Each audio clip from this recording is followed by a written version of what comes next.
We're going to have a little role playing today because, Briana's playing Briana because she's an actress at heart. And if I ask her to be herself, she might get a little nervous. So the character Briana's here today, in case you didn't know, in the vision of Briana. She just looks like Briana.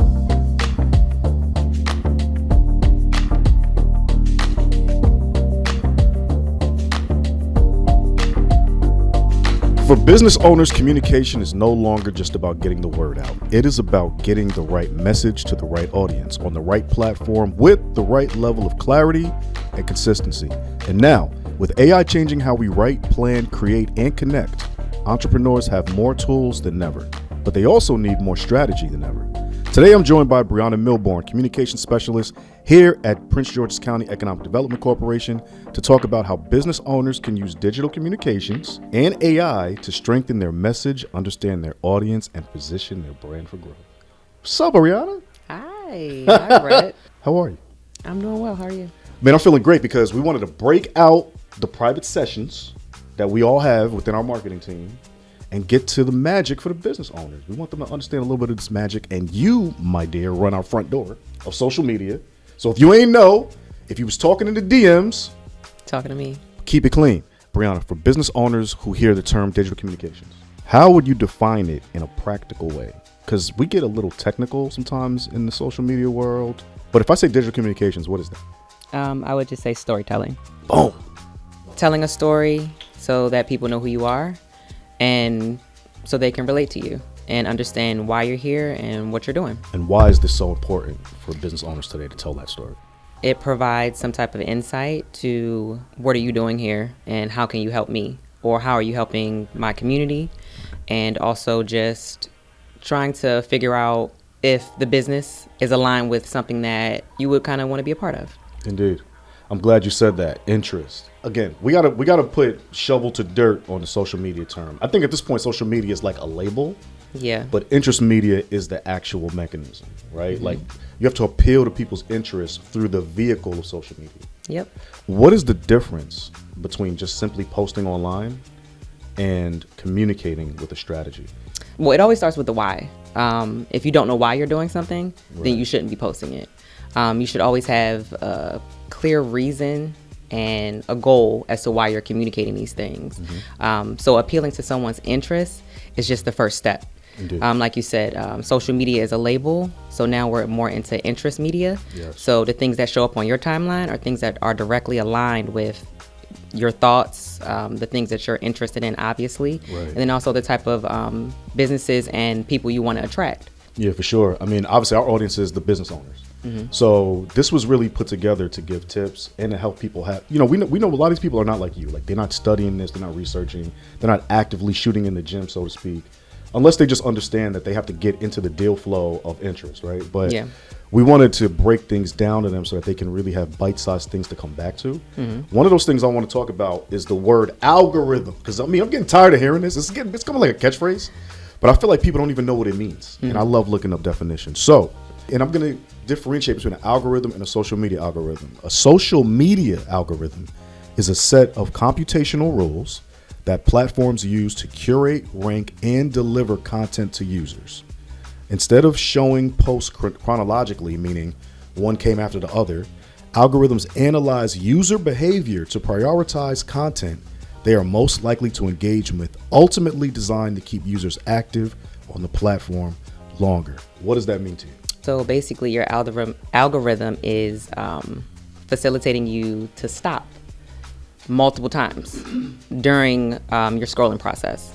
And that's what it's designed for. When we were scrolling chronologically, it was more so, oh, what is this person doing? Oh, what is that person doing? Now it's pushing you to stop and stay longer on things that kind of keep your interest. For business owners, I feel like if you're not consistently on your social media, that platform, whatever platform you choose, your algorithm is going to be all over the place. So even with engagement on the inside, you have to engage with your platform from your end as well, whether that is looking up things that is in your realm, or also engaging with people. Because if you don't give social media the kind of insight to what you want, it can't really give you information. True. So you have to also make sure that you're actively engaging with it just as much as you want people to engage with you.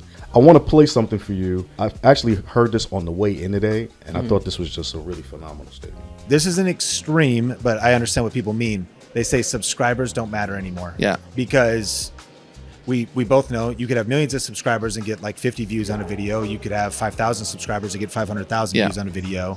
That each video needs to win on its own merits. Is that true? Yeah, I think like depending on what your goal is, like a friend of mine, Dave Wiskus, has a great saying that subscribers are every dollar you've ever had in the bank, which is an interesting number, but it's not as important as your current balance, which is like unique viewers per month or like average monthly viewers, things like that. Subscribers is like counting every dollar you've ever had in the bank, but not your current wallet status. That's a deep statement, man. Yeah. And I say that because I think a lot of people get intimidated when they see somebody with a high subscriber count. But to the gentleman's point, those subscribers who are early adopters might not even be tuning in anymore. Yep. Now, he was talking specifically about YouTube, but I wanted to say that in general because I think a lot of people have fear of looking small. So at that point, they're like, well, I don't look credible enough based on my followership, so I'm going to do less frequent content creation around my product or service or story. But that to me is doing them a disservice. What are your thoughts on that? I think it's also doing a disservice as well because even if you're small, your story matters the most. That's and right. You could have 5 people that engage with you consistently. And these 5 people alone could change your business trajectory. You have to do more research into what you're looking at and what you're also trying to get out of it, because some businesses actually don't want a lot of followers because they don't have the individuals to help them.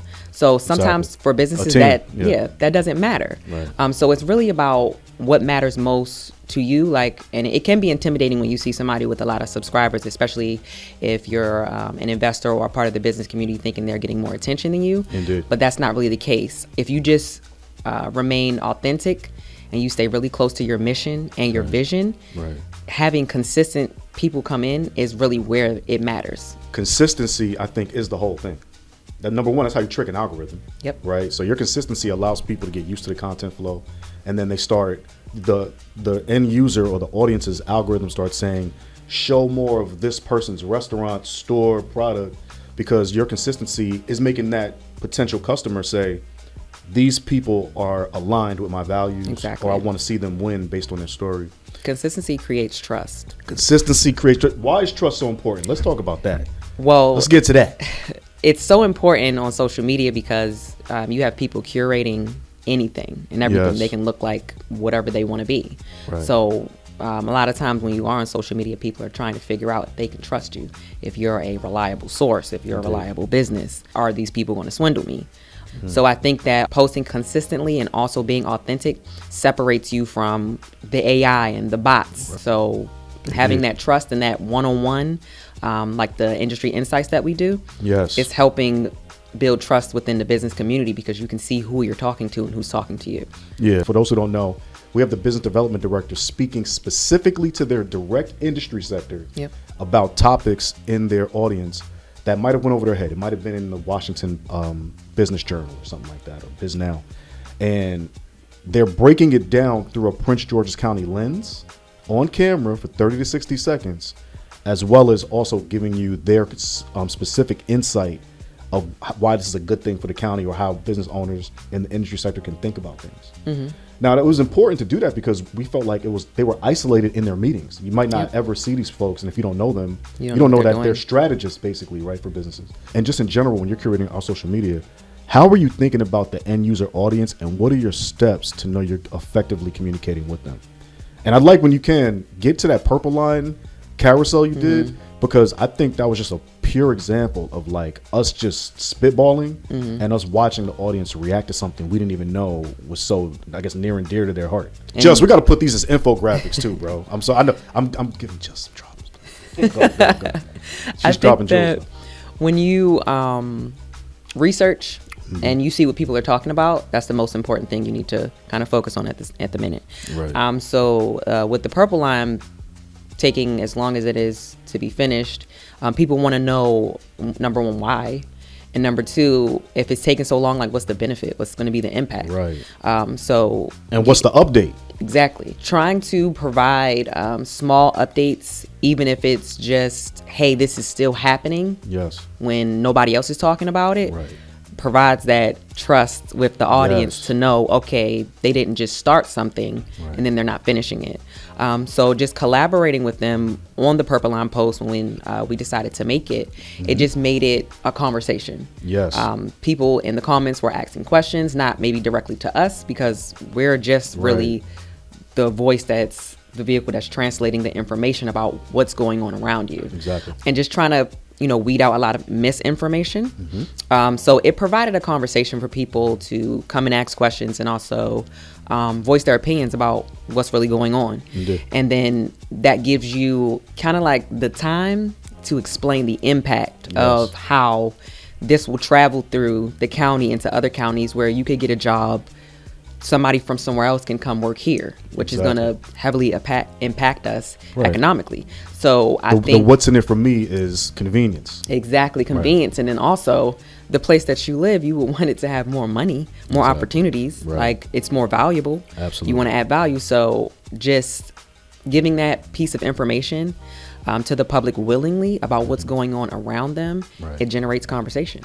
You can just like they're asking you questions, ask them questions back. Indeed. Because that keeps engagement. Yeah. Mm-hmm. So they're not just supposed to engage with you. You're supposed to engage with them, but you want to know what they think as well. Let's say a business owner has 1 hour a week of free time or time they can use within this realm. Could they use AI to outline their weekly content, draft 3 social media captions, create an email newsletter? Briana does BizBuzz if you don't get familiar, and repurpose one idea into multiple formats? I think doing all of those things, I would say you need to probably dedicate your time like 2 to 3 hours. And I'm only saying that because like everything that AI kicks out, you have to proofread and you have to fact check. Also, I encourage that. Fact check it. Indeed. Proofread it. Don't just let it Don't settle for the first option. Exactly. Always kind of dig in deeper with that. Indeed. But also I think that with AI, you have to kind of use it in a way that helps you get more out of it. So you can look up, how do I prompt AI? Like AI will answer your questions about how do I prompt you or write prompts to get exactly what I need. Right. So I think that's important about how you talk to it, because a lot of people do have casual conversations with it, but sometimes in order to get different results, if you notice the way you ask certain questions, it'll give you different answers. True. It's not doing that because it's wishy-washy. It's doing it because of how you talk to it and the information that you give it. Boom. Everybody has a consultant in their pocket. Pick a poison in an AI format. Briana, I appreciate you.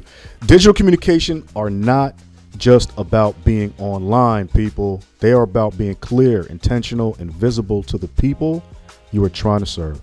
And when entrepreneurs combine strategy, storytelling, consistency, and smart usage of AI, they give their business a stronger chance to be seen, trusted, and chosen. The goal is not to be seen more, but the goal is to be effective. Because expansion starts here.